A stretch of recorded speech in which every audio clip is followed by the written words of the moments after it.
Quand il y avait des patients qui sortaient guéris, parce que malheureusement, il n'y en avait pas énormément, il y avait tout un espèce de rituel qui était que les patients étaient attendus dehors par une partie de l'équipe, applaudis. Il y avait des chants, c'était très, très impressionnant. La zone d'écoute. Le podcast de Médecins sans frontières. Bérengère Gué. Des applaudissements pour avoir guéri d'Ebola.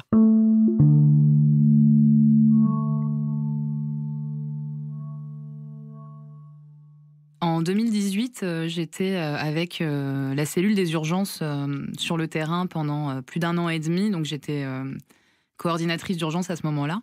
Et j'étais au Bangladesh quand dans la nuit, j'ai reçu un coup de téléphone de ma responsable du département des opérations à Paris, des urgences, qui me dit est-ce que d'ici la fin de la semaine, on peut t'envoyer en République démocratique du Congo? Il y a une épidémie d'Ebola qui vient d'être déclarée. On a besoin de t'envoyer là-bas. Est-ce que tu es d'accord? Je m'envole pour la région du Nord Kivu, donc plus particulièrement dans la ville de Beni, donc où justement ils venaient de déclarer une épidémie d'Ebola.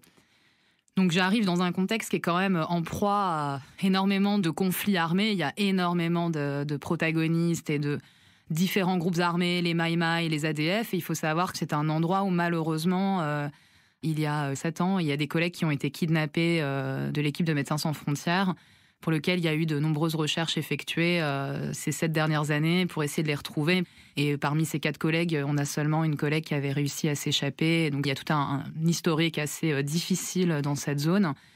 J'avais pas une très grosse expérience d'Ebola. J'étais allée au Libéria en 2016, mais c'était plutôt vers la fin de l'épidémie d'Ebola. Mais bon, je connaissais un petit peu et j'avais déjà fait une formation.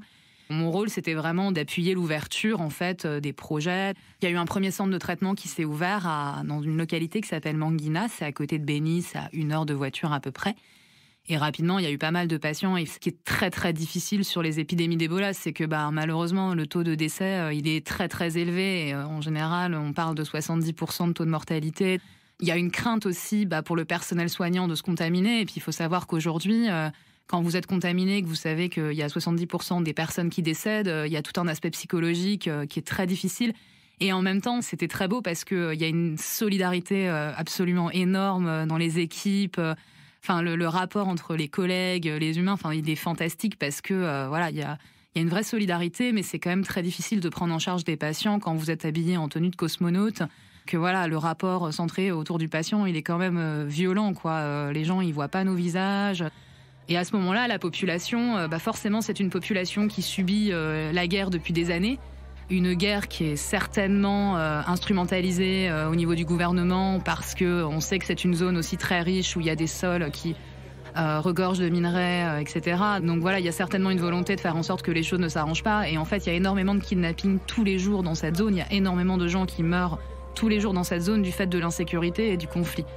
Et donc, forcément, quand la population locale, elle voit arriver des humanitaires, les UN, avec des 4x4, avec des millions, etc., ils sont super vénères parce que, il y a plus de morts d'insécurité au quotidien que de gens qui sont décédés d'Ebola. Donc, il y a un ras-le-bol de la société et en plus, la gestion de la crise à ce moment-là, de l'épidémie d'Ebola, elle était vraiment centralisée, c'est-à-dire que c'est vraiment les gens du gouvernement de Kinshasa qui sont venus dans cette partie du Nord Kivu pour vraiment gérer la crise à ce moment-là. Et donc, les autorités de santé au niveau local, en fait, elles étaient un peu mises de côté, quoi. Donc, du coup, ça n'aidait pas à ce qu'il y ait un sentiment de confiance et de travailler avec la population, avec les acteurs de santé locaux pour justement répondre le plus possible à leurs attentes et les intégrer dans les discussions et les choix. En plus, l'épidémie, chaque jour, elle progressait davantage. Elle est rentrée dans la ville de Beni, qui est quand même une ville de 400 000 habitants. Ensuite, elle s'est déplacée dans le sud, dans une autre grosse ville qui s'appelle Butembo. Elle est montée dans le nord, vers un lac, où on a dû envoyer une équipe en urgence. Et le 21 septembre, il y a eu une énorme attaque dans Beni. Et c'était vraiment très, très proche de là où on était basé. Nous, on avait un hôtel au milieu de la ville de Beni. Et c'est vrai qu'on entendait régulièrement des tirs à l'arme lourde autour de Beni. C'était très, très fréquent et très classique. Mais là, c'était vraiment très proche. Et en fait, il y a un rond-point qui est à peu près à, 400 mètres de l'hôtel, où en fait, il y a les ADF qui ont réussi à faire une incursion dans la ville et qui ont été repoussés in extremis par les FARDC, donc c'est l'armée congolaise, avec 2 chars, quoi. Mais c'était vraiment in extremis. Et ce soir-là, il y a eu 21 morts, dont beaucoup de civils. Donc c'était vraiment d'une violence inouïe. Et donc très rapidement, le lendemain matin, il a fallu prendre des décisions importantes pour justement essayer de limiter le risque d'exposition de nos équipes. Donc suite à cette attaque, et malheureusement c'était pas la dernière, il y en a eu d'autres, mais donc on a décidé de bien sûr ne pas sortir et ne pas aller sur les activités le lendemain dans la mesure du possible, du moins dans la ville de Béni. Les autorités ont déclaré ce qu'ils appellent une ville morte, donc c'est-à-dire qu'il y a tout qui est fermé, et donc ça a duré 1 semaine. Donc on est resté 1 semaine dans l'hôtel, à discuter du plan d'évacuation partielle d'une partie de l'équipe pour justement limiter l'exposition.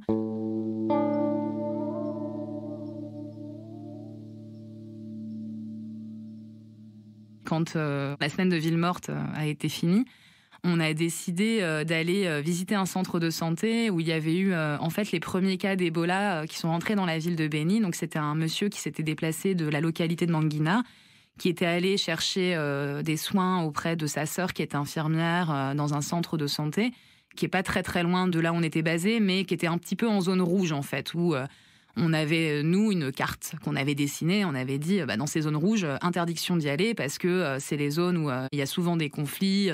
Mais bon, nous, on a décidé d'aller faire une visite dans ce centre parce que c'était super important de comprendre la dynamique. Est-ce qu'il y avait potentiellement des cas secondaires qui avaient été contaminés? Donc, on y va. On y va avec un personnel du ministère de la Santé et finalement, on arrive assez facilement au centre de santé. On discute pendant 1 heure avec cette dame qui, du coup, avait soigné son frère. Et on passe 1 heure comme ça avec elle. Donc le centre était absolument vide, mais elle nous donne beaucoup d'informations. On avait apporté, je crois, quelques matelas aussi pour remplacer les matelas potentiellement contaminés, etc. Et on repart.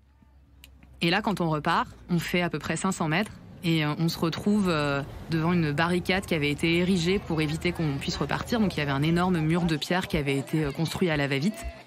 Et là, derrière, je vois, je sais pas combien il y avait de personnes, mais peut-être une centaine, surtout des mamans, mais extrêmement virulentes, des mamans, des adolescents avec des énormes pierres dans les mains. Et ils commencent en fait à vouloir les jeter sur la voiture. Et on s'est dit, mais mince quoi, comment on sort d'ici? Donc le chauffeur, il a commencé à vouloir sortir pour, je pense, enlever quelques pierres. Mais moi, je l'ai retenu par le col, je dis, si on sort pas, tu sors pas quoi. Et on s'est regardé et là, on s'est dit vite, faut se sortir de là. Et donc l'agent du ministère de la Santé qui était avec nous, donc, qui était congolais et qui connaissait quand même cette zone, lui, il est sorti, en fait, il a essayé d'apaiser la population, leur dire laissez-nous partir. Donc il a essayé de retenir un peu la foule. Enfin bon, il aurait pas pu faire grand-chose, mais le temps que nous, on regarde l'alternative pour se sortir de cette situation un peu flippante. Et donc le chauffeur, je sais pas ce qu'il a fait, mais il a réussi en fait à nous sortir de là en passant par un micro-chemin là, de l'autre côté du mur de pierre. Et on est rentré à l'hôtel, mais encore une fois, c'était quand même un événement où quelque part j'étais partagée parce que je me disais mais je comprends la population, elle est vraiment énervée, elle a aucune confiance en ce qui se passe.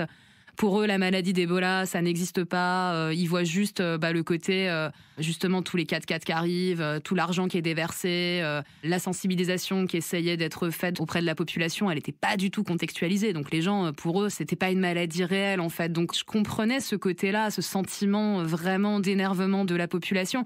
Et en même temps, c'était difficile parce qu'on avait vraiment envie de leur expliquer les choses, mais pour ce faire, en fait, il faut plutôt que les gens posent des questions pour qu'on soit le plus proche de qu'est-ce qu'ils comprennent de ça, qu'est-ce qu'ils comprennent de notre présence. Donc il y avait beaucoup d'enjeux pour essayer aussi de faire en sorte que finalement on arrive à se différencier d'autres potentiels acteurs de l'aide, de l'OMS, des UN.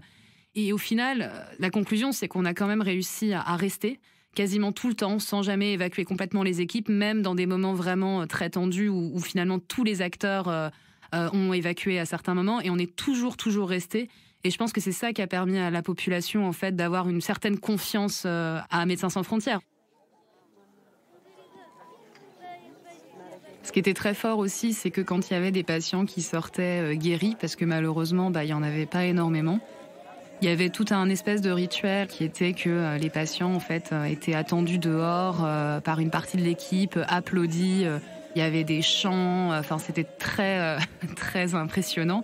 Alors bien sûr, moi je me suis posé la question, je me suis dit, mais c'est quand même un peu bizarre. Enfin, on les met un peu trop en avant. Ils ont le droit de garder la confidentialité. Enfin, ça peut surprendre en fait cette espèce de mise en scène très joyeuse. Mais finalement, quand on discutait avec les patients guéris de comment ils le vivaient, ils étaient très contents de s'en être sortis. Je suis retournée en 2020 parce que j'étais en République démocratique du Congo encore sur d'autres projets, mais j'ai aussi assuré la fermeture des activités de Béni. Et quand je suis retournée sur le terrain à Béni, en fait, j'avais un sentiment un peu différent parce que je me souviens que la première fois que je m'étais rendue là-bas, même de marcher dans la rue, franchement, j'avais quand même une certaine crainte. Je sentais une certaine animosité dans les yeux de la population du fait que voilà, j'étais une étrangère qui venait...